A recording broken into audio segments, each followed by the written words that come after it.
NECROPOLIS is a game that has raised eyebrows since people first set their eyes on it, and for good reason. It's a three-dimensional roguelite with Dark Souls-inspired combat. With qualifications like that, it's hard not to be at least a little bit interested. Hello everyone, my name is ingeniousclown, and welcome to my review of NECROPOLIS by Harebrained Schemes. Let's look at the game's artistry first. With games always pushing the boundaries of graphics with each new generation, NECROPOLIS stands out from the crowd with its minimalistic low-polygon pastel style. Even though the pastel style is very attractive, it doesn't seem to jive with the foreboding atmosphere that the game seems to want to give off. There's a strange dichotomy between the oppressive nature of the labyrinth and the simple, flat surfaces and pastel colors that keeps me from really getting immersed in the game's world. NECROPOLIS also has a bit of a weird, goofy side with things like chest pigeons, a condescending sentient pyramid that watches over the dungeon, and overall just silly writing. There are runes on the wall that, at first glance, seem like they want to impart some lore of the world on you, but end up being filled with impossible names and silly anecdotes, more things that really just clash with the game's atmosphere. As you descend deeper into the dungeon, you'll find yourself in new environments. You're not in the same environment for the whole level though. When you go to level 3, you open up a swamp terrain, but you won't be in a swamp the whole time. Instead, the terrain is mixed with the terrain that you unlocked in previous levels. Experiencing new areas is nice, but seeing the same areas from level to level makes everything feel a little bit samey. And transitioning between the areas on the same level becomes more confusing than you might think. And even with adding new terrain types, the environment gets boring fairly quickly. The lack of really impactful lighting and the fact that rooms more often than not lack any decoration whatsoever makes the overall experience less memorable and more like a trudge through yet another corridor. The sound design for the most part is pretty solid. The music peaks in and out as necessary, making you forget that it wasn't even there before it suddenly popped in to say hi. This is done in a subtle way and it works well. The sound of the environment and items are pretty well done, and the sounds of combat had a habit of making me tense up, except for one very important detail. The sound of your own weapon connecting with the enemy is barely audible.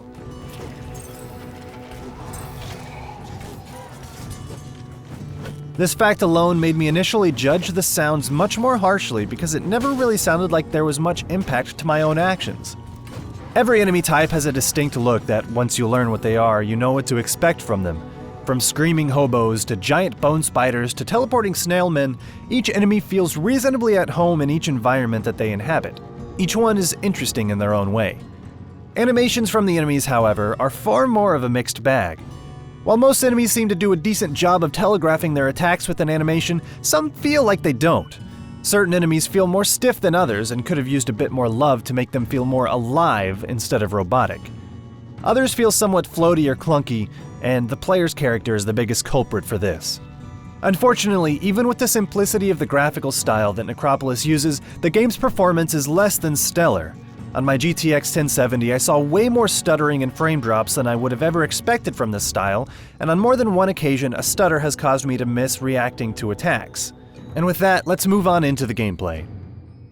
I mentioned at the top of this video that the game attempts to take the Dark Souls style of combat and dread and put it into a roguelite package. And when you jump into the game, it almost seems successful. However, as you grow more accustomed to the environments and the enemies and the combat, things become very stale pretty quickly. On its surface, the game seems to have many different weapons, but the reality is that there are just a small handful of weapon types and combat styles, which can be even more simplified into fast,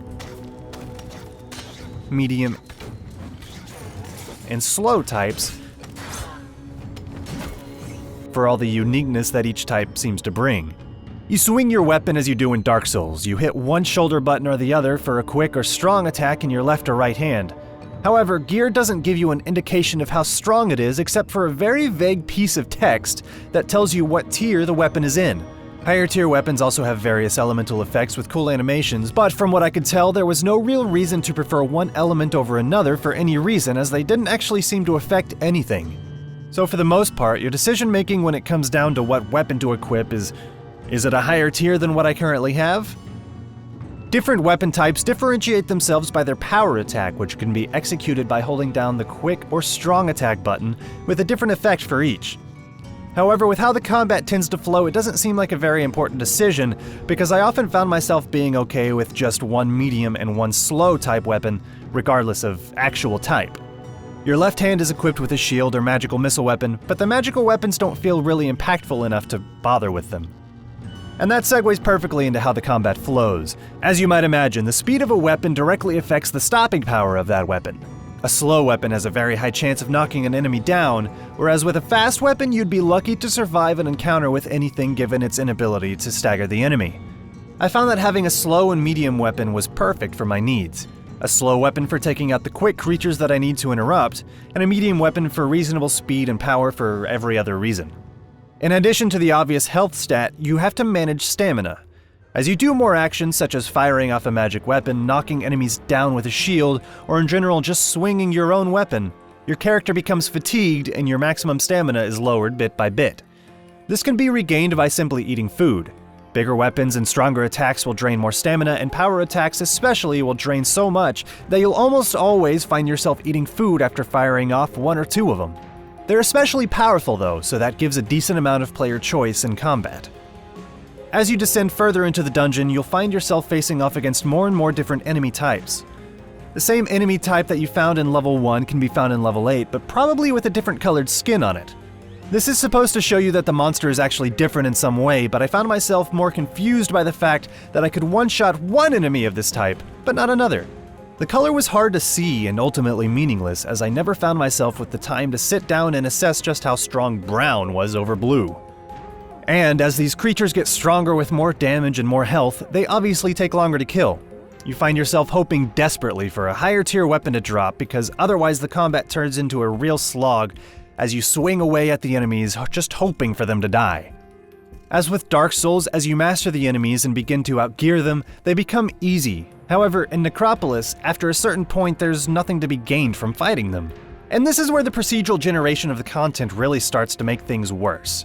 The first few hours of the game have a certain level of tension and excitement to it, but as you start to understand the game, it becomes stale and boring. Dark Souls manages to keep things really interesting by giving you meticulously crafted environments and encounters, allowing you to plan around what you've learned. But in Necropolis, the only thing you really have is just knowing what the enemies are able to do. This becomes a huge problem for the game, because after you spend enough gems on health and defense upgrades, you find yourself completely maxed out with no reason to fight the enemies anymore. At around level 5 or 6, I was able to max out my health by way of the shrine that exists at the end of each level with the gems that dropped from enemies I defeated. Because of the rarity of merchants and the fact that merchants rarely sell anything worth buying for any significant amount of gems, I found myself running past hordes of monsters just to find the next exit. At this point, I just wanted to finish the run just to say that I finished a run, but I couldn't be bothered to fight the monsters because it was just taking too much time and there wasn't any real incentive. I made it all the way through the last 2 or 3 levels before the final boss by killing a minimal amount of enemies, just because I was so bored with it. There are no health bars on the enemies, so the boredom was just exacerbated by the fact that I never knew exactly how much damage I was doing to an enemy or when they were about to die. I mentioned earlier that the environment starts to feel stale and samey after a while, and that's made even worse by the fact that the levels start to feel entirely too large for the amount of content that is offered.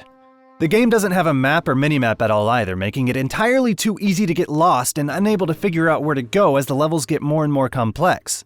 A full run to the final boss took me about 4 hours, and that was with running past enemies in later levels.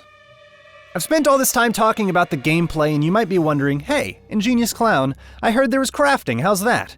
Honestly, it's very underwhelming and time-consuming. During the first few levels, there's a definite scarcity of materials and a need to craft these things, but around level 3 or 4, if you've gotten pretty good at the combat and don't need to heal after every single encounter, you'll start to find yourself with so many materials that you'll be able to craft all the food you'll ever need all the way through to the end of the game. You unlock crafting recipes by buying them from merchants, but it's extremely random even if you're lucky to find a merchant, and they don't carry over from run to run. Potions and magic scrolls and elemental bombs exist, but they're random with no way of knowing what they do outside of trying it. Potions can be very negative. Alright, let's see what this potion does. I feel paralyzed. Man. While scrolls seem to always have a strong positive effect. However, their effects are so fleeting that I found myself just using them up so I could fill up on more healing potions and food. Scrolls can swing a very dangerous combat encounter though, so if you're still early on in the game and struggling, A well-timed scroll that freezes all the enemies in place can easily save your life. Finally, as you progress through the game, you earn codex points which can be used to buy persistent unlocks known as codexes. These offer a variety of bonuses including vampirism, stronger attacks, better food, and more crafting recipes, but the endgame text never tells you exactly what they do. You're left to guess or look up the effect, which you'll probably want to do because you're limited to exactly one equipped at a time. Having the entirety of the persistent progression between runs being limited to one mysterious codex at a time makes the game way less replayable. You'll likely just want to find the best one, save your points, and equip that forever. That's boring. I would have liked to see something way more in-depth. So what's the verdict? Overall, is the game worth your time and money? At the launch price of $30 and with the amount of content that the game has at the time of this video, I would have to say either wait for a sale or a significant amount of post-release content to be added. The game suffers from an extreme lack of replayability, ultimately mediocre combat and crafting systems, a frustrating lack of information, and a poor sense of pacing and length that all add up to a shallow experience and a resounding meh. It's not a terrible game, but it's not a great game either. Necropolis is and was a great attempt at making the roguelite genre a little bit more interesting and exciting by expanding on the combat mechanics, but it misses the mark in just too many ways. Additionally, there's no bosses except at the very end of the game, so you never get to experience the high of defeating a really tough enemy like you do in more traditional roguelite or Dark Souls games. And even then, the boss at the end of this game just kinda sucks. So that was my review of Necropolis. This was my first real review, so if you made it all the way to the end, I'd really appreciate some feedback about whether or not you liked this format or not. And if you did like it, please be sure to hit that thumbs up button as it does help me out with discoverability here on YouTube. And if you haven't already, please be sure to follow me on Twitter at ingeniousclown and hit that subscribe button for more awesome content here in the future. And I will see you next time.